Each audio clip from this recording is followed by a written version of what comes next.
सिंध का पूरा ताकतवर सिस्टम आर्जी तहलील के दहाने पर आ गया है। हिदायत जारी हो गई हैं कि इस सिस्टम के frontman, deputy commissioner, assistant commissioner, मुख्तियारकार, सब रजिस्ट्रार सब खामोश रहें।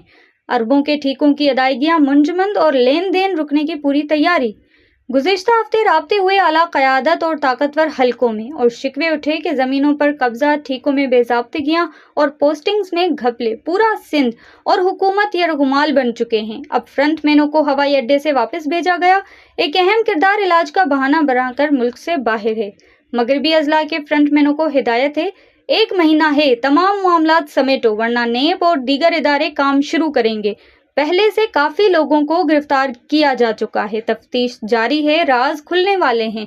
लेकिन सवाल वही है, क्या ये आर्जी रद्दोबदल है या मुस्तकिल इनकलाब? तकरीबन 2 दिहाई गहरी जड़ें जमाए इस सिस्टम ने हर शोबे पर कब्जा कर रखा है।